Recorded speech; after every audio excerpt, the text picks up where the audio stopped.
आपसे मैं कहता हूं कि अगर डिस्टेंस अगर आपकी कांस्टेंट हो, डिस्टेंस अगर आपकी कांस्टेंट हो,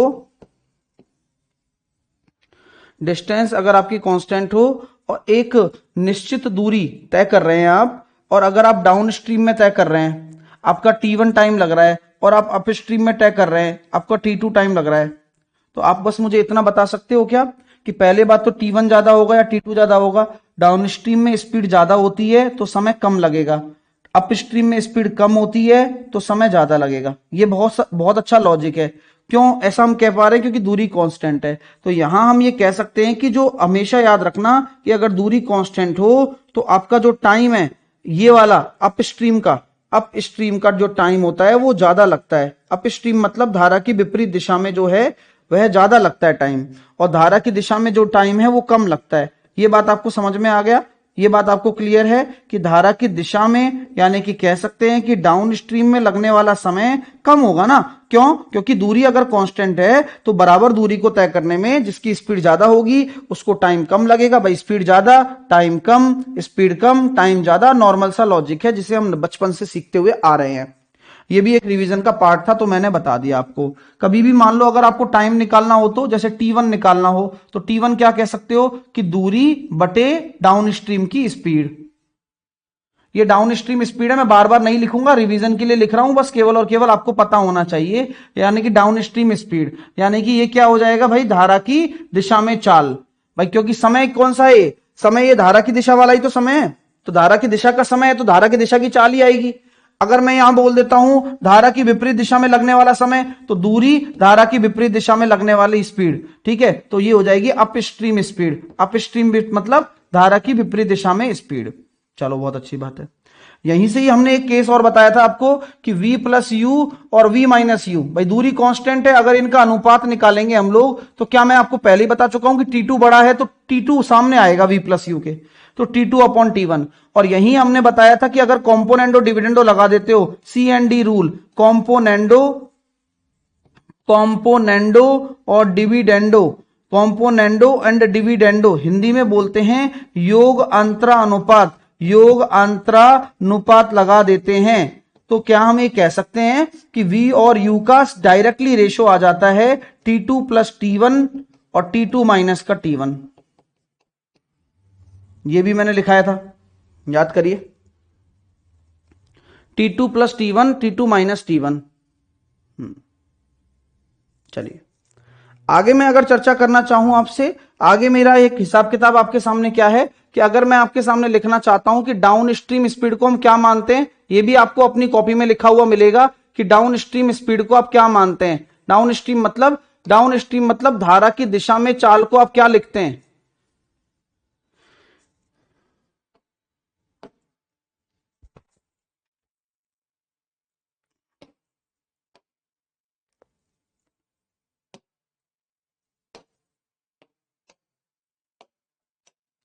तो मैं बोलता हूं कि धारा की दिशा में चाल,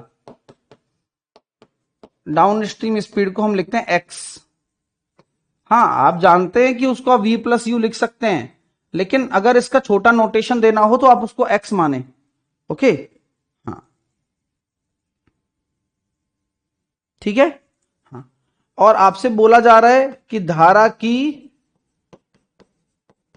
विपरीत दिशा में चाल, धारा की विपरीत दिशा में चाल y, इसको बोलते हैं up stream speed, down stream speed, up stream speed and down stream speed. अब ये आप सब लोग जानते हैं कि अगर मुझे यहां से नाव की चाल निकालनी हो, डायरेक्ट डायरेक्ट नाव की चाल निकालनी हो, तो मैं कैसे निकालूंगा? सर एक्स और वाई को जोड़कर बटे 2 कर दोगे। और मुझे धारा की चाल निकालनी हो तो, यानी यू निकालना हो, धारा की चाल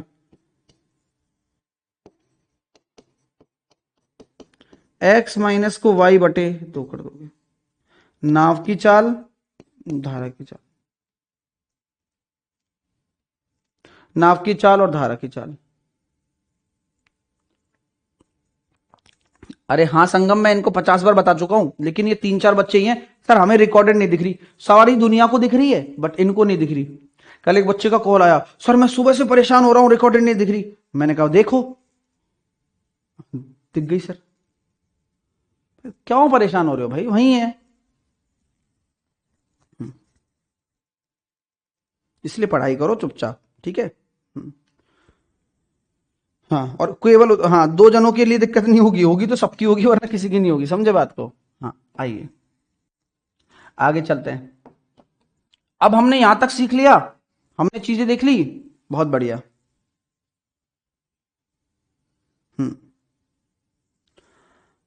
हमने यहां तक देख लिया, चीजें देखी हमने, अच्छा लगा। आइए अब एक और रिवीजन के लिए सबसे अच्छा पॉइंट है कि भैया अगर मान लो दूरी बराबर है, डिस्टेंस कांस्टेंट है, डिस्टेंस कांस्टेंट है और टोटल टाइम दिया हुआ हो, समझ गए बात को। अरे बोल दो यार, अब तो मतलब आप भी खुद भी थ्योरी बनाने लग जाओगे कुछ दिन बाद, देखना। दूरी बराबर है और टोटल टाइम दिया हुआ है, तो क्या हमारी कौन सा टेक्निक लग जाएगा सर जी, हम निंजा लगा सकते हैं। हाँ कैसे, कि दूरी बराबर है x गुणा y, दोनों की चालों का गुणनफल और दोनों की चालों का योगफल और आपका टोटल टाइम। मैं यहां नोटेशन नहीं लिख रहा हूं, ये आपको खुद को पता होना चाहिए कि हम क्या कर रहे हैं, क्योंकि एक्स वाई मैंने आपको बताया हुआ है क्या है, ठीक है। और पुट करना है, बस खत्म खेल। क्योंकि जब आप जाओगे एक दिशा में तो आपकी विपरीत होगी, एक दिशा में आओगे तो आप डाउन स्ट्रीम में जाओगे, एक दिशा में जाओगे तो आप अप स्ट्रीम में जाओगे, ठीक है। इसी के साथ साथ अगर मैं डिस्टेंस की बात करूं, यदि मैं निंजा टेक्निक लगाना चाहूं, निंजा टेक्निक जब टाइम डिफरेंस गिवन हो, समय अंतराल गिवन हो, समय अंतराल गिवन हो, तो यहां दूरी बराबर क्या होता है, x गुणा वाई और x माइनस का y और टाइम डिफरेंस। यहां माइनस क्यों आया, क्योंकि टाइम डिफरेंस आया। ये पूरा रिवीजन हो गया आपका, ठीक है। हाँ पूरा रिवीजन हो चुका है, अभी तक किसी को कोई प्रॉब्लम है। अब आते हैं हम फ्लो चार्ट पर, अपना फ्लो ग्राफ जो लास्ट में बच्चों को बताया था, लेकिन कुछ को आया था और जबकि कुछ है नहीं, लेकिन कुछ को नहीं भी आया था। तो फ्लो ग्राफ दोबारा से बताता हूं, देखिए। जैसे कि यहां मैं v लिख देता हूं, v मेरी क्या है, v मेरी नाव की चाल है, v मेरी क्या है, नाव की चाल। अभी तक बच्चों, जो बच्चे मेरे साथ नए जुड़े हुए हैं, मैं आप लोगों के लिए ही रिवीजन करा रहा हूं। ये पूरा डिटेल एक्सप्लेनेशन पिछली क्लास में दिया हुआ है 1.5 घंटे में। अभी तक मैंने जो भी आपको अभी दोबारा से बताया वो एक रिवीजन बताया, क्योंकि इसमें यही कॉन्सेप्ट्स हैं, ठीक है। नाव की चाल, speed of boat in still water. Still water का मतलब शांत जल में, शांत जल में नाव की चाल को हम वी कहते हैं। अगर मैं यहां लिख देता हूं v माइनस का u, तो यहां आपके सामने कहानी आ जाएगी कि धारा के विरुद्ध अपस्ट्रीम स्पीड, धारा के विरुद्ध अपस्ट्रीम स्पीड, ऐसे अगर आ गया तो आप लोग भी समझदार हैं, आप यू ही तो माइनस करते हो। हाँ इसी प्रकार यहां मैं देखता हूं कि v प्लस यू लिख दिया, इसको हम क्या कहेंगे, धारा की दिशा में कहते हैं ना, नहीं कहते, बताओ। हाँ डाउन स्ट्रीम स्पीड, तो इसको मैं कह देता हूं v प्लस यू। यहां तक किसी को कोई दिक्कत। तो मैं उस दिन यही बता रहा था आपको कि अगर आप यहां से यहां जाना चाहते हो दोबारा, यहां से यहां, तो आपको 2u जोड़ना पड़ेगा ना, देख लो चाहे तो। भाई अंतर कितने का है, u का ही तो, u का यहां पर इंक्रीमेंट और यू का यहां पर इंक्रीमेंट,